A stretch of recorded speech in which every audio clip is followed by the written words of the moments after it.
O que acontece na nossa vida depende muito da nossa mentalidade. E essa mentalidade dá um reflexo na vida que eu tenho.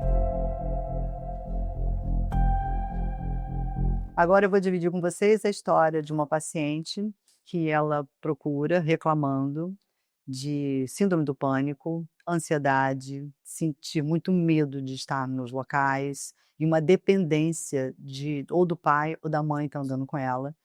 E já uma adulta no mercado de trabalho, já trabalhando e deveria estar independente. Pacientes que apresentam, por exemplo, a síndrome do pânico, ela pode ter uma preocupação exagerada, ela tem medos do desconhecido e do conhecido, tudo aquilo que pode alterar o que seria de normal, da convivência, de hábitos, de coisas corriqueiras que você faz, atrapalha o paciente por um medo exagerado, por uma preocupação exagerada, por uma aflição que ela não consegue explicar o que que é. Isso pode alterar a fisiologia dela. Vários sintomas podem ser apresentados por um paciente que apresenta a síndrome do pânico. Ela pode sentir sudorese nas mãos, ela pode sentir tremor de extremidades, ela tem preocupação se ela vai para algum lugar, um show que é fechado aquele ambiente, se a academia tem um elevador para ela subir, tudo vira um problema, e uma coisa que não tinha necessidade de ser assim. Esses pacientes normalmente eles chegam ao consultório com uma lista de medicamentos, né, tomando remédio para ansiedade, outros tomam remédio para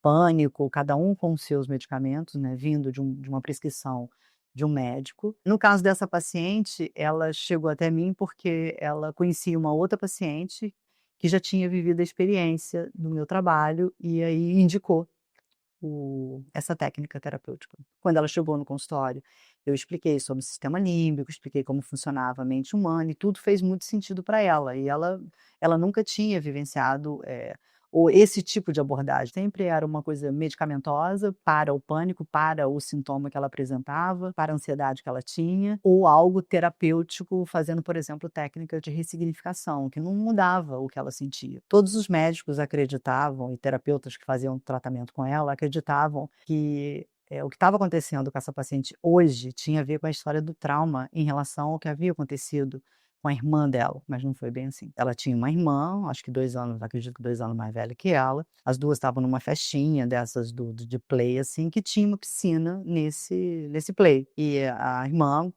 escapuliu e se afogou e morreu na piscina. E ela viu essa irmã sendo tirada morta da piscina. Em consulta, eu pedi para que fosse preenchida a ficha de anamnese, né, com essa história de tudo que tinha acontecido. Uma das perguntas é sobre vida intrauterina, o momento do parto. E nem essa paciente, ela não sabia que a história de vida dela tinha sido como foi descrita pelo pai. Eu não consegui tirar isso da mãe em consulta, mas o pai foi ao consultório e o pai me ajudou. Eu expliquei para ele o quanto era importante a ficha de anamnese bem preenchida, para eu entender aonde realmente estava a causa do que levava a paciente a manifestar aquilo que estava manifestando na vida dela e impedindo ela de ter uma vida normal. E ele lembrou dos fatos. O parto era para ser um parto normal, as contrações começaram à noite, durou a noite toda essas contrações. Quando chegou por volta de umas 4 horas da manhã, o médico resolveu que estava no momento, que as contrações estavam mais curtas, e que ia se acontecer o parto naquele momento. A paciente já estava toda posicionada para nascer de parto normal,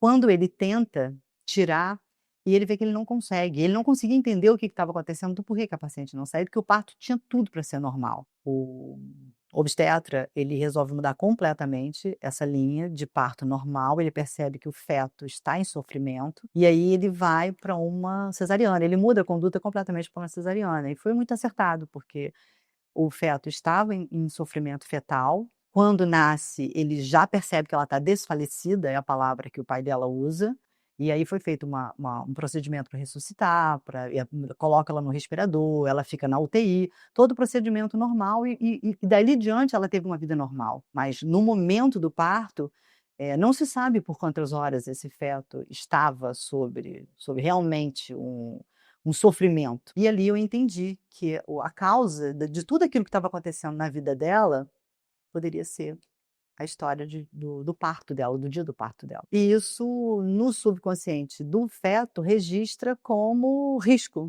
da morte. O que acontece na nossa vida depende muito da nossa mentalidade. O conjunto das minhas convicções, ele forma uma mentalidade. E a mentalidade desse indivíduo norteia a vida que temos. O conjunto dessas minhas convicções formam a minha mentalidade e essa mentalidade dá um reflexo na vida que eu tenho.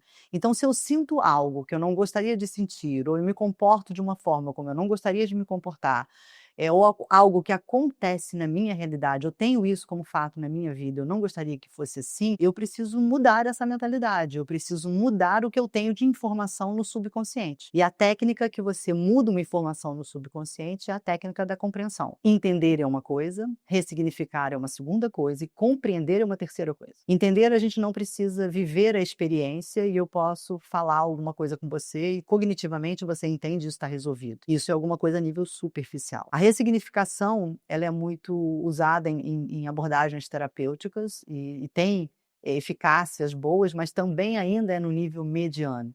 Então eu posso falar, a água é transparente, a água é incolor, mas não mudar o valor da água. Então, não consegue atuar no nível mais profundo que é o subconsciente. Agora a técnica de compreensão, eu dou o exemplo, por exemplo, do fogo, né, acendo uma vela, e aí passa o dedo e você, não queima rápido. Agora vamos passar o dedo devagar.